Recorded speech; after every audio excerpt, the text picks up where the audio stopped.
Capítulo 27. A volta de almofadinhas.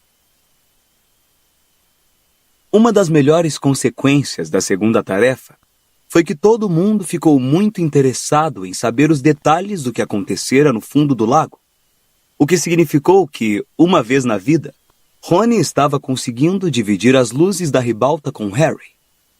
Este reparou que a versão do seu amigo sobre os acontecimentos mudava sutilmente cada vez que ele os contava. A princípio, Rony narrava o que parecia ter sido a verdade. Pelo menos batia com a história de Hermione.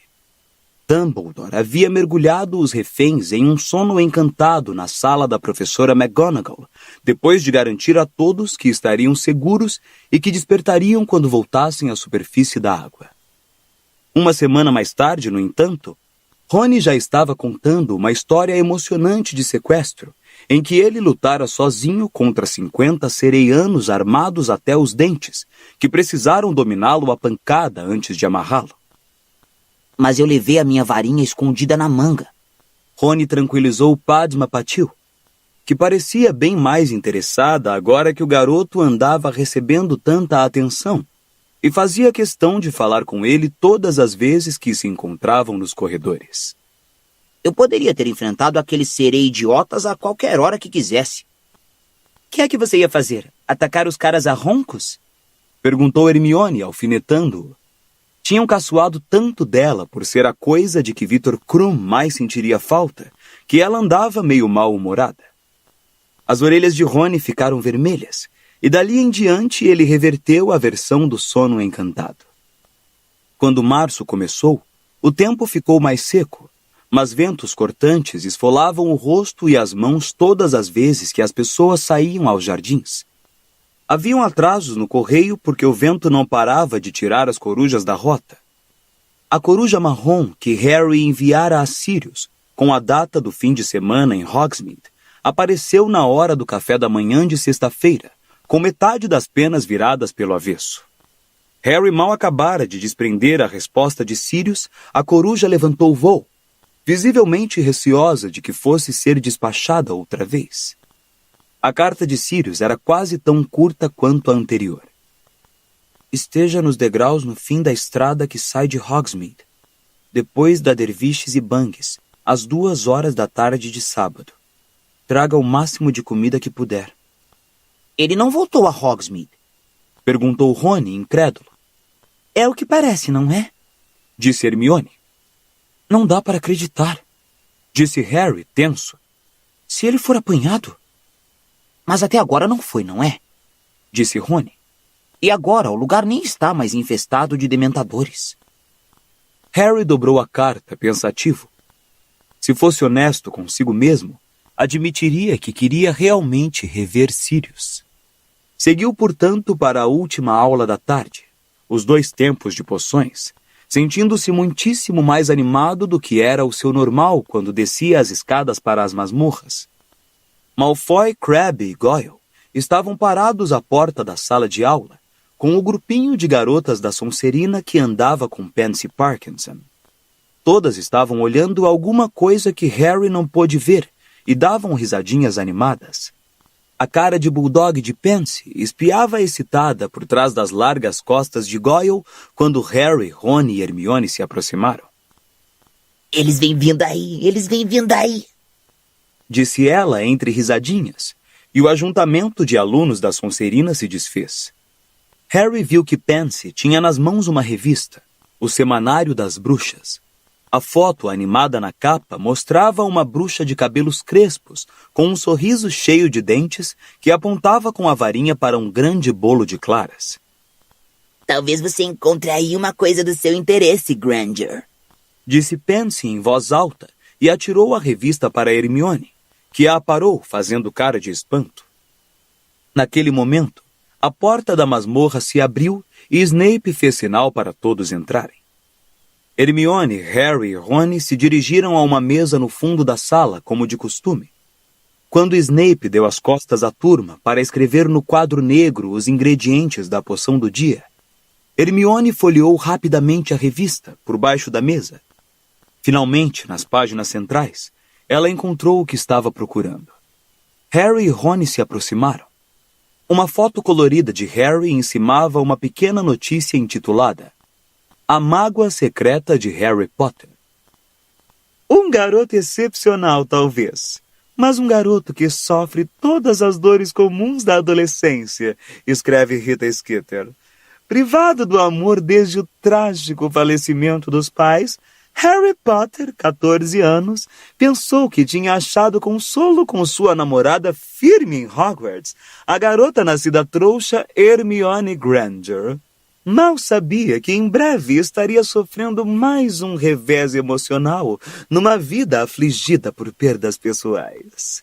A senhorita Granger, uma garota sem atrativos, mas ambiciosa, parece ter uma queda por bruxos famosos que somente Harry não basta para satisfazer.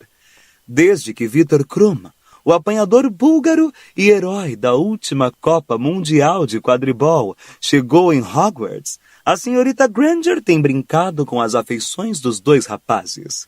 Krum, que está visivelmente apaixonado pela dissimulada senhorita Granger, já a convidou para visitá-lo na Bulgária nas férias de verão e insiste que nunca se sentiu assim com nenhuma outra garota.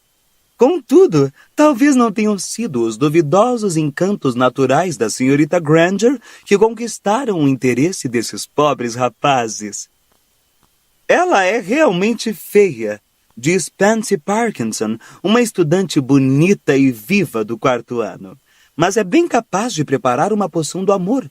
Tem bastante inteligência para isso. Acho que foi isso que ela fez. As poções do amor são naturalmente proibidas em Hogwarts e, sem dúvida, Alvo Dumbledore irá querer apurar essas informações. Entre mentes, os simpatizantes de Harry Potter fazem votos que, da próxima vez, ele entregue seu coração a uma candidata que o mereça. Eu disse a você, sibilou Rony para Hermione, que continuava a olhar o artigo abobada. Eu disse para você não aborrecer Rita Skeeter. Ela fez você parecer uma espécie de Jezabel. Hermione desfez o ar perplexo e soltou uma risada abafada. Jezabel? Repetiu ela, sacudindo o corpo de tanto conter o riso e olhando para Rony. É o que mamãe diz que elas são, murmurou Rony, suas orelhas tornando a corar. Se isso é o melhor que Rita é capaz de escrever, então ela está perdendo o jeito. Disse Hermione, ainda dando risadinhas e atirando o semanário das bruxas em uma cadeira vazia do lado. Que monte de lixo! Hermione olhou para os colegas da Sonserina, que observavam ela e Harry com atenção do outro lado da sala, para ver se tinham se chateado com o artigo. A garota deu um sorriso irônico e acenou para o grupinho. Em seguida, ela, Harry e Rony começaram a desempacotar os ingredientes que iriam precisar para a poção da sagacidade. Mas tem uma coisa engraçada, disse Hermione 10 minutos depois, segurando o pilão suspenso sobre uma tigela de escaravelhos. Como é que a Rita Skeeter poderia ter sabido? Sabido o quê? Perguntou Rony depressa. Você não andou preparando poções de amor, andou? Para de ser débil, retorquiu Hermione, recomeçando a apilar os escaravelhos. Não, é só que... Como foi que ela soube que Viktor me convidou para o visitar no verão? Hermione ficou escarlate ao dizer isso e deliberadamente evitou os olhos de Rony. Quê? Exclamou Rony, deixando cair o pilão com estrépito. Ele me convidou logo depois de ter me tirado do lago, murmurou Hermione. Assim que se livrou da cabeça de tubarão. Madame Pomfrey nos deu cobertores e então ele meio que me puxou para longe dos juízes, para eles não ouvirem. E me perguntou se eu não estivesse fazendo nada no verão, se eu gostaria de... E o que foi que você respondeu? Perguntou Rony, que apanhara o pilão e estava amassando a mesa a bem 15 centímetros do caldeirão, porque não tirava os olhos de Hermione. E ele... realmente disse que nunca se sentira desse jeito com nenhuma garota. Continuou ela, tão vermelha agora que Harry até podia sentir o calor que emanava do corpo dela. Mas como é que Rita Skeeter poderia ter ouvido? Ela não estava lá. Ou estava? Vai ver, ela tem uma capa da invisibilidade. Vai ver, entrou escondida na propriedade para assistir à segunda tarefa. E o que foi que você respondeu? Repetiu Rony, batendo o pilão com tanta força que fez uma moça na mesa.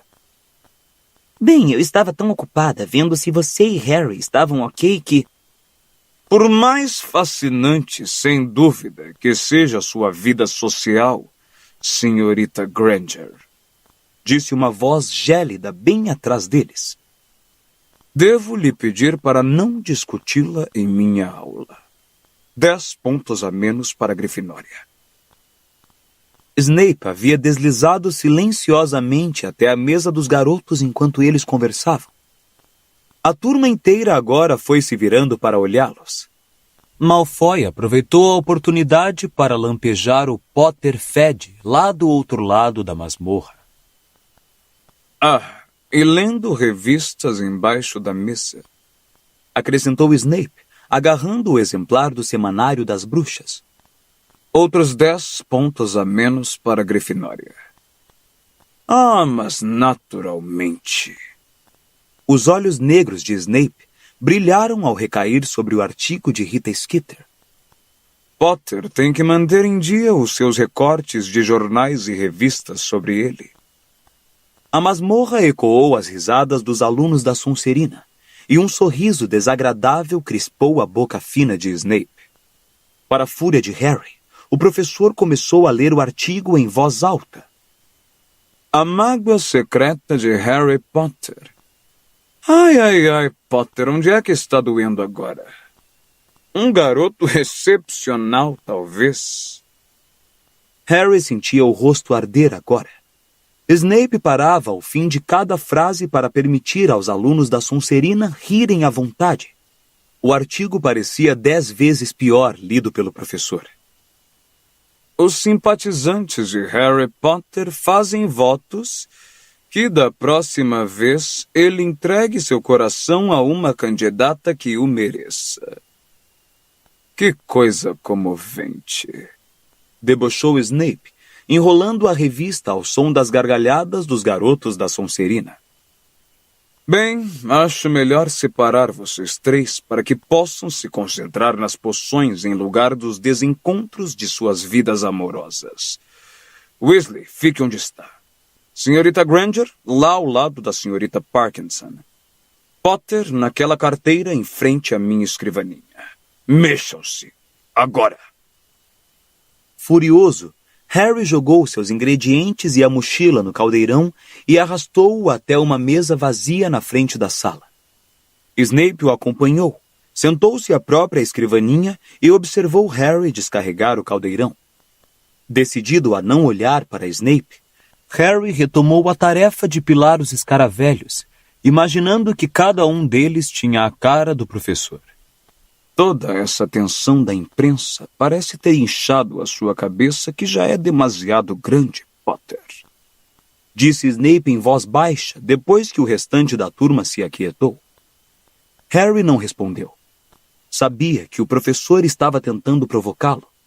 Já fizera isso antes. Sem dúvida, esperava ter uma desculpa para descontar 50 pontos redondos da Grifinória antes do fim da aula. Você talvez esteja vivendo a ilusão de que o mundo da magia inteiro está impressionado com você. Continuou Snape, em voz tão baixa que mais ninguém podia ouvi-lo. Harry continuou a pilar os escaravelhos, embora já os tivesse reduzido a um pó muito fino. Mas eu não me impressiono com o número de vezes que sua foto aparece nos jornais. Para mim, Potter, você não passa de um menininho mau caráter que acha que está acima dos regulamentos. Harry virou os escaravelhos pulverizados no caldeirão e começou a cortar as raízes de gengibre. Suas mãos tremiam levemente de raiva, mas ele mantinha os olhos baixos, como se nem ouvisse o que Snape dizia. Portanto, eu vou lhe dar um aviso, Potter. Continuou o professor, num tom de voz mais suave e perigoso. Seja você uma celebridade mirim ou não, se eu o apanhar invadindo a minha sala outra vez... Eu não cheguei nem perto da sua sala. disse Harry com raiva, esquecendo sua fingida surdez. Não minta para mim, sibilou Snape, seus abissais olhos negros perfurando os de Harry. Araramboia, Gilricho, ambos saíram do meu estoque particular, e eu sei quem foi que os roubou. Harry sustentou o olhar de Snape, decidido a não piscar nem fazer cara de culpado. Na verdade, ele não roubara nenhuma das duas coisas de Snape. Hermione tirara a Araramboia no segundo ano. Tinham precisado dela para a poção polissuco. E embora Snape suspeitasse de Harry na ocasião, nunca pudera comprovar sua suspeita. Dobby, naturalmente, roubara o Gilricho. Não sei do que o senhor está falando, mentiu Harry com frieza. Você estava fora da cama na noite em que minha sala foi invadida, sibilou Snape.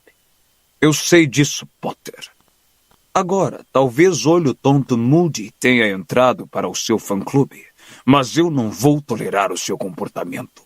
Mais um passeio noturno à minha sala, Potter, e você vai me pagar. Certo, respondeu Harry calmamente, voltando sua atenção para as raízes de gengibre. Me lembrarei disso se algum dia sentir um impulso de entrar lá. Os olhos de Snape faiscaram. Ele mergulhou a mão nas vestes negras. Por um segundo delirante, Harry pensou que ele ia puxar a varinha e amaldiçoá-lo. Então viu que o professor tirara um frasquinho de cristal com uma poção totalmente cristalina. Harry ficou olhando fixamente para o frasco.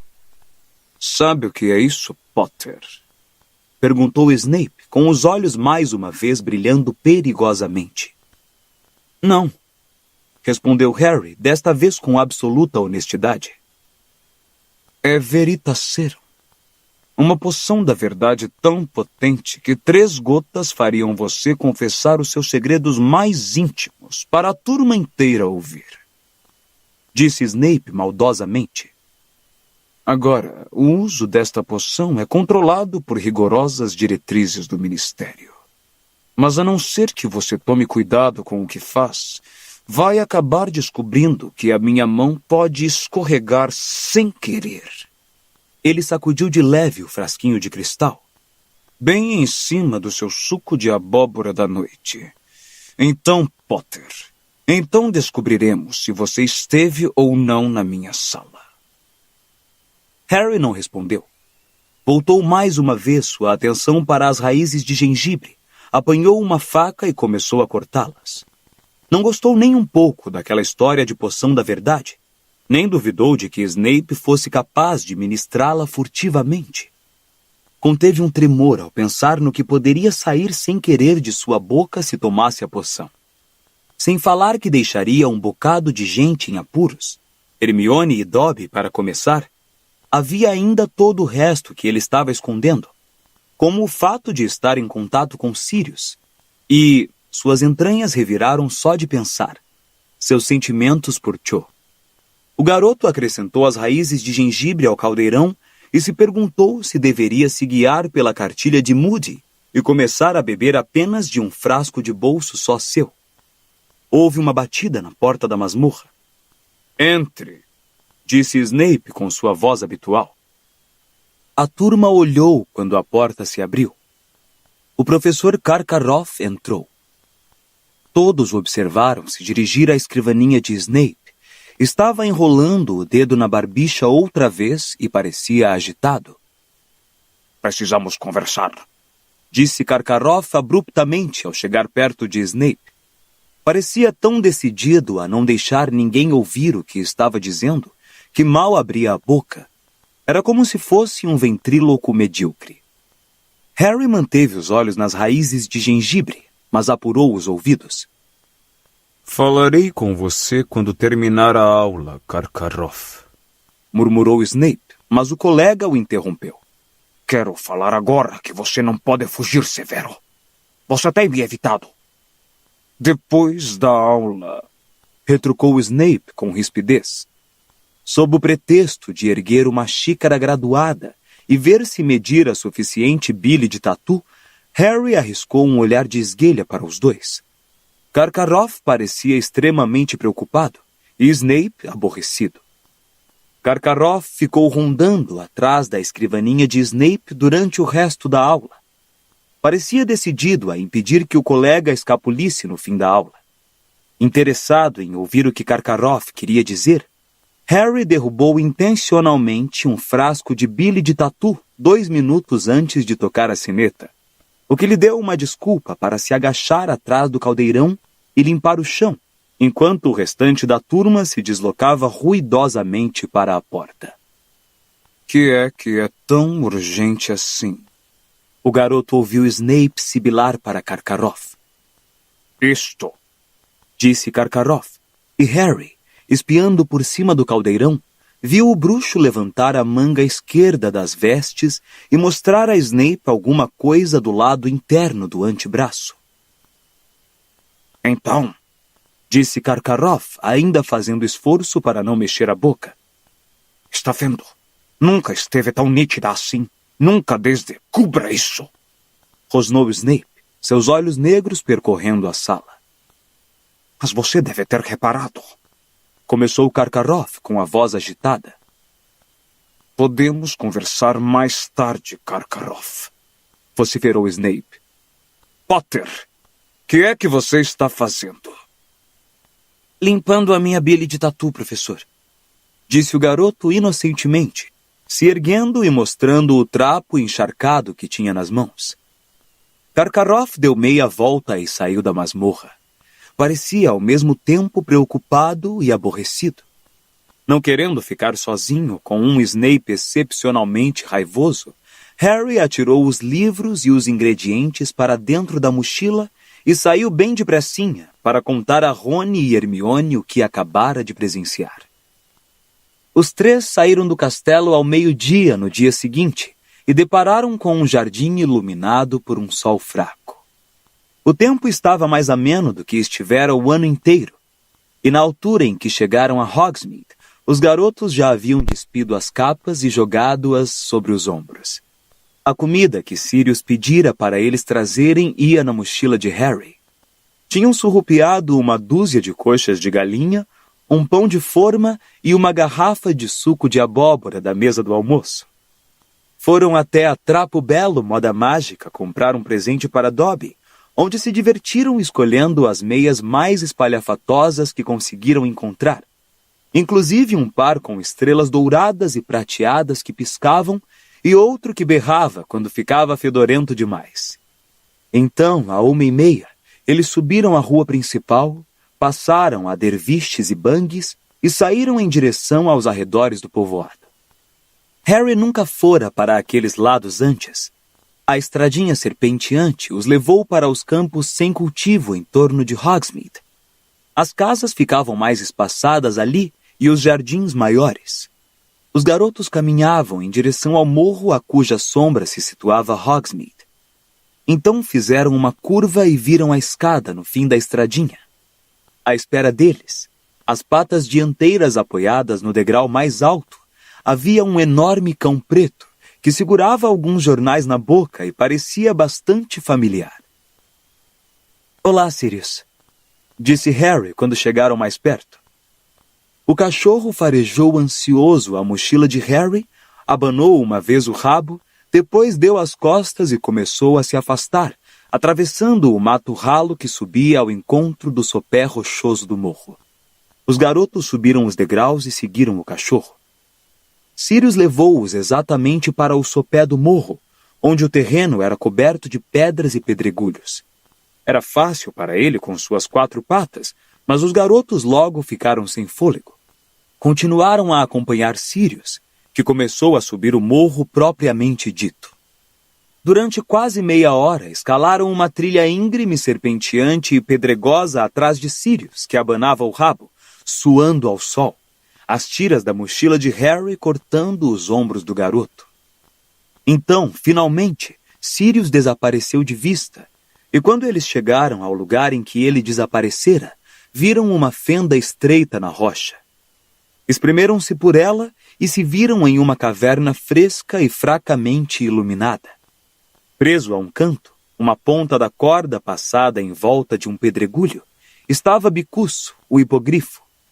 Metade cavalo cinzento, metade enorme águia, os olhos ferozes e alaranjados do animal brilharam ao ver os visitantes.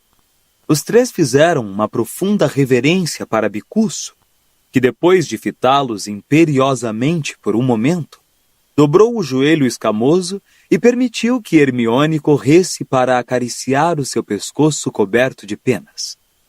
Harry, porém, observava o cachorro preto que acabara de se transformar em seu padrinho. Sirius estava usando vestes cinzentas rasgadas, as mesmas que usava quando deixara Azkaban. Os cabelos negros estavam mais compridos do que da última vez que aparecera na lareira, e novamente mal cuidados e embaraçados. Parecia muito magro. "Galinha!" exclamou ele rouco, depois de tirar os exemplares do Profeta Diário da boca e atirá-los ao chão da caverna. Harry abriu depressa a mochila e lhe entregou o embrulho de coxas de galinha e pão. "Obrigado", disse Sirius, abrindo-o, agarrando uma coxa, sentando-se no chão da caverna e cortando um bom pedaço com os dentes. "Quase que só tenho comido ratos. Não posso roubar muita comida de Hogsmeade. Chamaria a atenção para mim."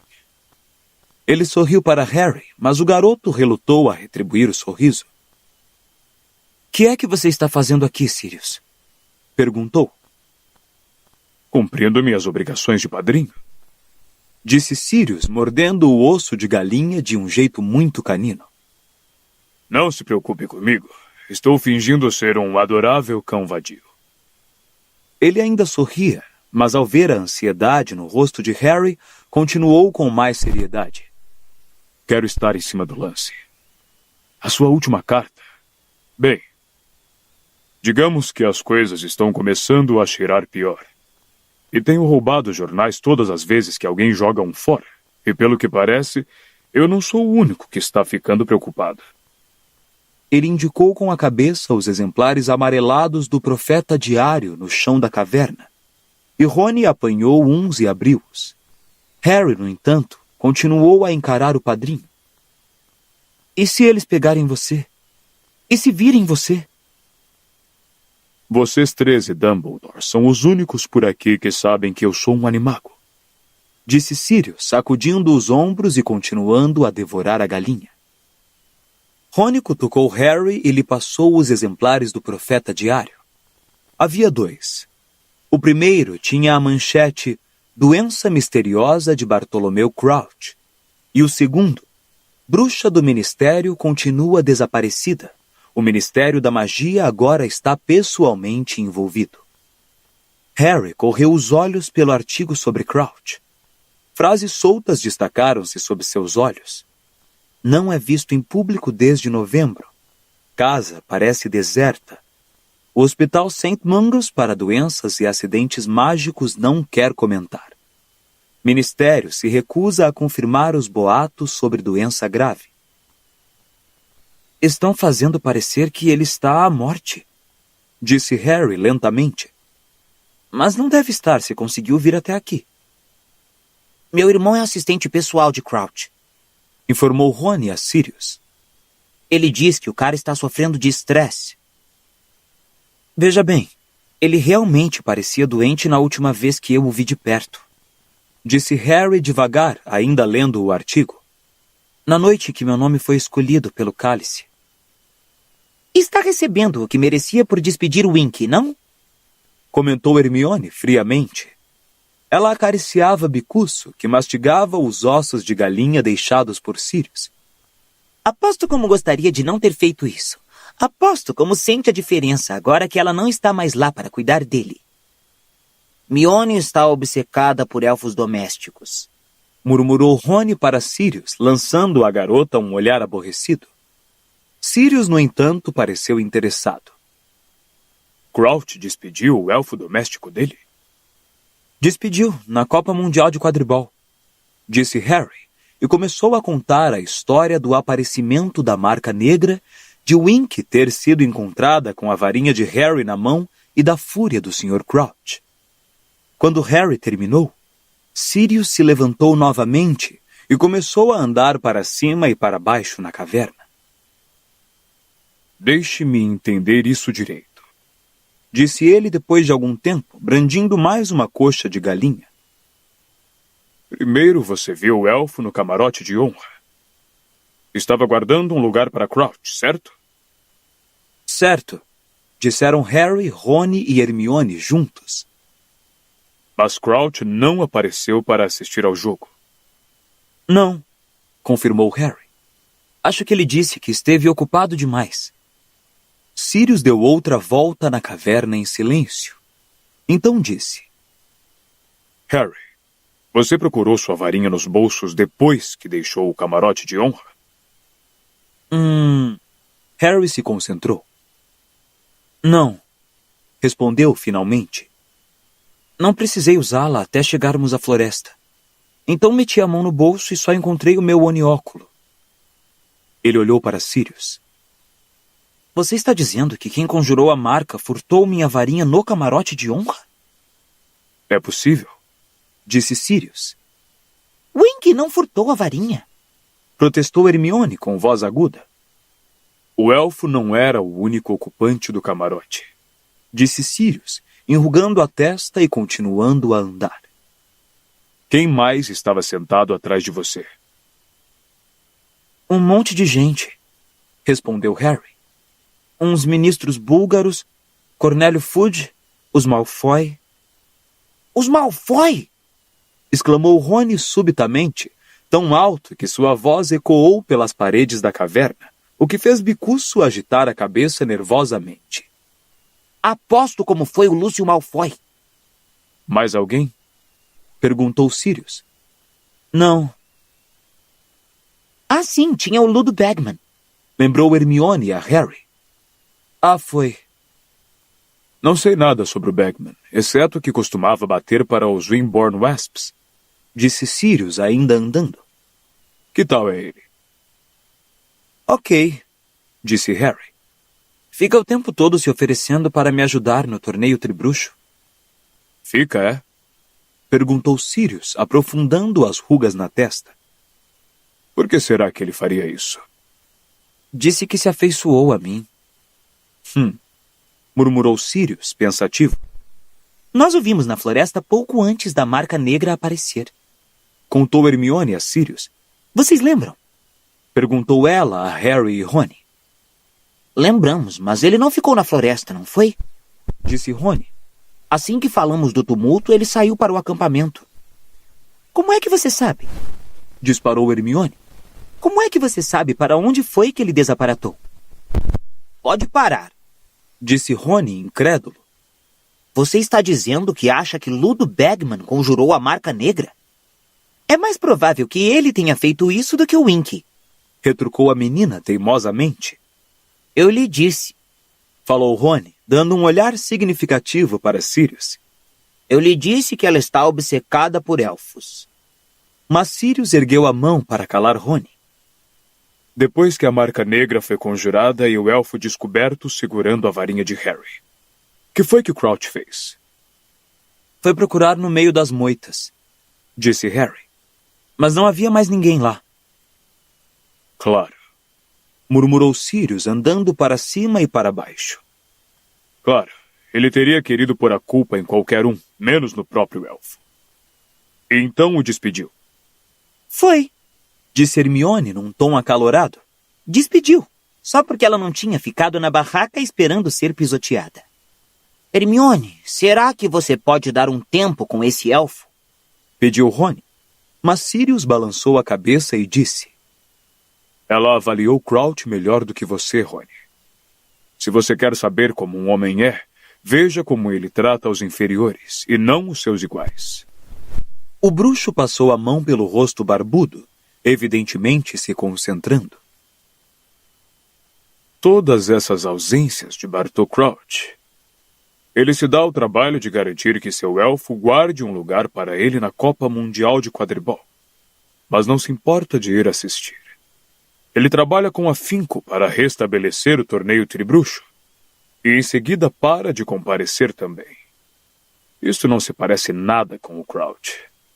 Se ele alguma vez tiver faltado ao trabalho por causa de doença, eu como o bicuço. Você conhece o Crouch, então? Perguntou Harry. O rosto de Sirius ficou sombrio. Inesperadamente, pareceu tão ameaçador quanto na noite em que Harry o viu pela primeira vez, quando o garoto ainda acreditava que o padrinho fosse um assassino. Ah, eu conheço o Crouch, sim. Disse ele em voz baixa. Foi quem deu a ordem para me mandar para Azkaban, sem julgamento. Quê? Quê? Exclamaram Rony e Hermione juntos. Você está brincando, disse Harry. Não, não estou, respondeu Sirius, enchendo a boca de galinha. Crouch costumava ser chefe do Departamento de Execução das Leis da Magia. Vocês não sabiam? Harry, Rony e Hermione balançaram as cabeças. Previa-se que ele fosse o próximo ministro da magia. Ele é um grande bruxo, Bartô Crouch, de grande poder mágico e de grande fome de poder. Ah, nunca foi partidário de Voldemort, acrescentou ao ver a expressão no rosto de Harry. Não, Bartô Crouch sempre foi abertamente contra o Partido das Trevas. Mas, por outro lado, muita gente que era contra o lado das trevas... Bem, vocês não entenderiam. São muito jovens. Foi isso que papai me disse na Copa Mundial, disse Rony com um quê de irritação na voz. Experimente nos contar. Um sorriso perpassou o rosto magro de Sirius. Está bem, vou experimentar. Ele andou até um lado da caverna, voltou e então disse. Imaginem que Voldemort detivesse o poder agora. Vocês não sabem quem são os partidários dele. Não sabem quem está e quem não está trabalhando para ele. Vocês sabem que ele é capaz de controlar as pessoas para que façam coisas terríveis sem conseguir se conter. Vocês próprios estão apavorados. Suas famílias e amigos também. Toda semana vocês têm notícias de mais mortes, mais desaparecimentos, mais torturas. O Ministério da Magia está desestruturado. Não sabe o que fazer. Tenta ocultar dos trouxas o que está acontecendo, mas nesse meio tempo os trouxas estão morrendo também. Terror por toda parte, pânico, confusão. Era assim que costumava ser. Bem, tempos assim fazem vir à tona o que alguns têm de melhor e o que outros têm de pior. Os princípios de Crouch podem ter sido bons no início.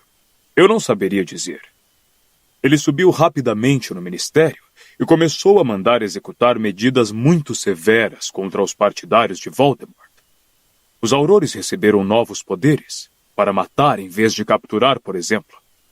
E eu não fui o único a ser entregue diretamente aos dementadores sem julgamento.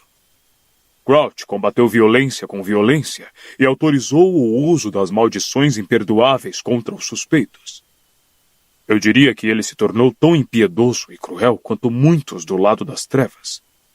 Ele tinha os seus partidários, me entendam. Muita gente que achava que ele estava tratando o problema corretamente.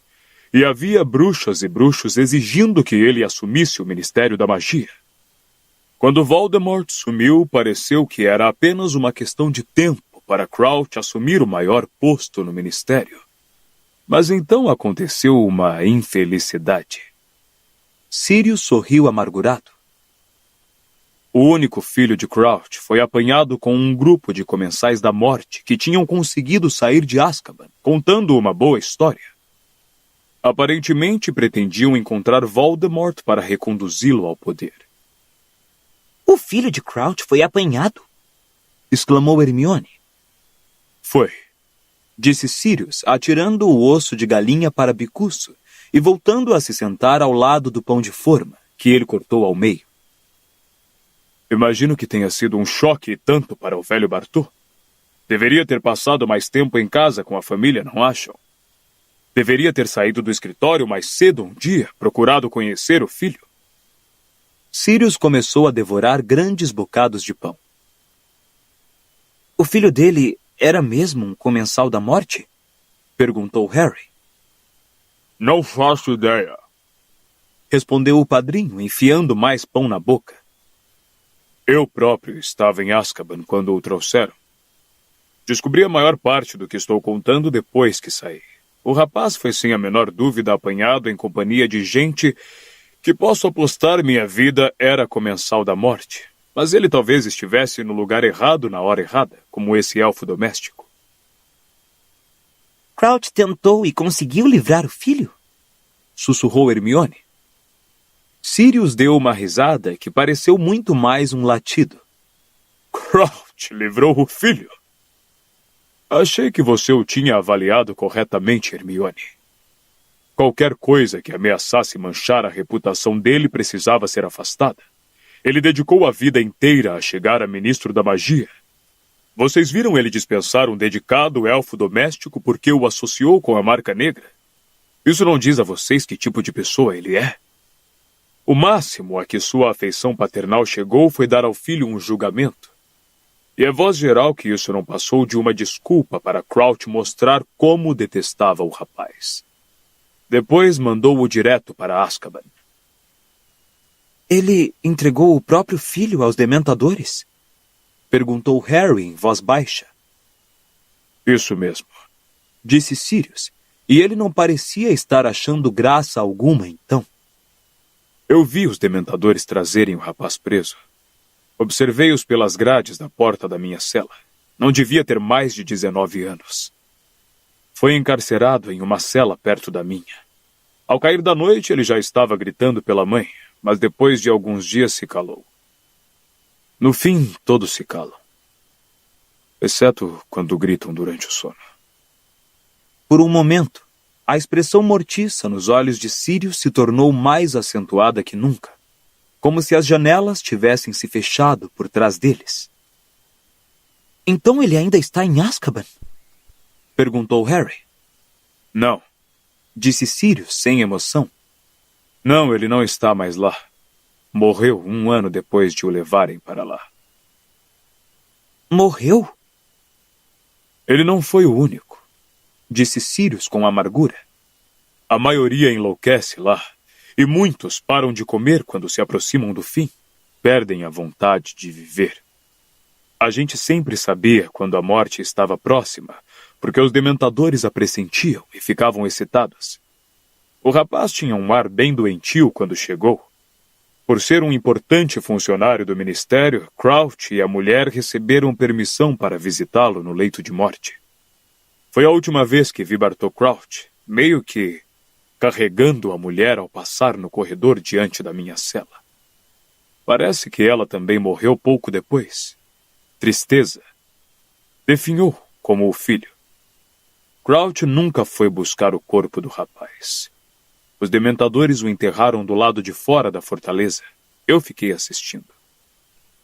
Sirius pôs de lado o pão que acabara de levar à boca, e em lugar disso apanhou a garrafa de suco de abóbora e a esvaziou. Então o velho Crouch perdeu tudo, quando achou que chegara ao topo. Continuou ele, limpando a boca com as costas da mão. No momento, um herói, pronto a se tornar ministro da magia. No momento seguinte, o filho morto, a mulher morta, o nome da família desonrado, e pelo que eu vi desde que fugi, uma grande queda na popularidade. Depois que o rapaz morreu, as pessoas começaram a sentir um pouco mais de simpatia por ele, e começaram a indagar como é que um rapaz de boa família tinha entortado daquele jeito. A conclusão foi de que o pai nunca se preocupara muito com ele. Então, Cornélio Fudge ganhou o lugar de ministro, e Crouch foi deslocado para o Departamento de Cooperação Internacional em Magia. Houve um longo silêncio. Harry ficou pensando no jeito com que os olhos de Crouch tinham saltado quando ele encarou o elfo desobediente lá na floresta, no final da Copa Mundial de Quadribol. Isto, então, devia ter sido a razão da reação exagerada de Crouch ao saber que Winky fora encontrada embaixo da marca negra. A cena lhe trouxera lembranças do filho, do antigo escândalo e de sua queda no ministério. Moody diz que Crouch é obcecado para caçar bruxos das trevas, disse Harry a Sirius.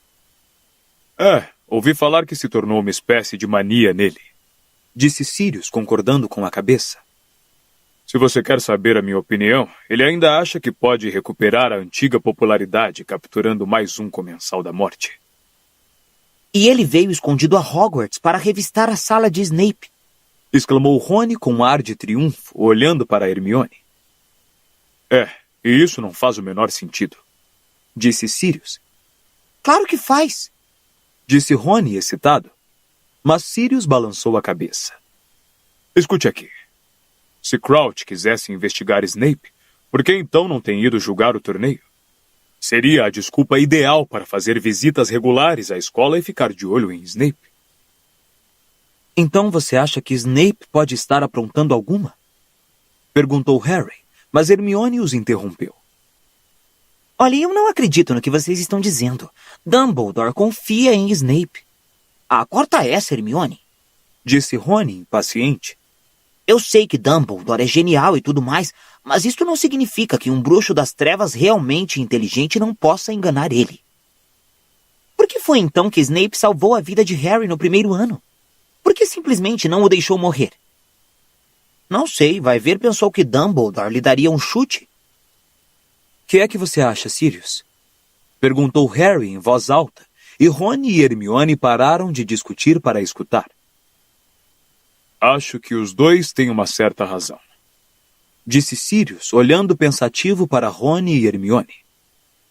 Desde que descobri que Snape estava ensinando na escola, tenho pensado por que Dumbledore o contratou. Snape sempre foi fascinado pelas artes das trevas, era famoso por isso na escola. Um garoto esquivo, ceboso, os cabelos gordurosos, acrescentou Sirius, e Harry e Rony se entreolharam rindo. Snape conhecia mais feitiços quando chegou na escola do que metade dos garotos do 7º ano. E fazia parte de uma turma da Sonserina que, na maioria, acabou virando Comensal da Morte. Sirius ergueu a mão e começou a contar nos dedos. Rosier e Wilkes, os dois foram mortos por Aurores, um ano antes da queda de Voldemort. Os Lestrange se casaram, estão em Azkaban. Avery, pelo que ouvi dizer, livrou a cara, dizendo que tinha agido sob o efeito da maldição Impérios. Continua solto. Mas até onde sei, Snape nunca foi acusado de ser Comensal da Morte. Não que isto signifique grande coisa, muitos deles jamais foram presos. Snape certamente é muito inteligente e astuto para conseguir ficar de fora. Snape conhece Karkaroff muito bem, mas não quer divulgar isso, disse Rony. Você devia ver a cara de Snape quando Karkaroff apareceu na aula de poções ontem, disse Harry depressa. Karkaroff queria falar com Snape, disse que o professor andava evitando ele. Karkaroff parecia realmente preocupado. Mostrou a Snape alguma coisa no braço, mas não pude ver o que era. Ele mostrou a Snape alguma coisa no braço? Exclamou Sirius, parecendo sinceramente espantado. Passou os dedos distraído pelos cabelos imundos, depois encolheu os ombros. Bem, não faço ideia do que possa ser. Mas se Karkaroff está genuinamente preocupado, procurou Snape para obter respostas. Sirius ficou olhando para a parede da caverna. Depois fez uma careta de frustração. Mas ainda temos o fato de que Dumbledore confia em Snape. Sei que Dumbledore confia no que muita gente não confiaria, mas não consigo vê-lo deixando Snape ensinar em Hogwarts se algum dia tivesse trabalhado para Voldemort. Então por que Moody e Crouch estão tão interessados em entrar na sala de Snape? Insistiu Rony. Bem, respondeu Sirius lentamente. Eu não duvidaria que o Olho Tonto tivesse revistado as salas de todos os professores quando chegou em Hogwarts. Ele leva a sério a defesa contra as artes das trevas, o Moody. Não tenho certeza de que ele confie em alguém.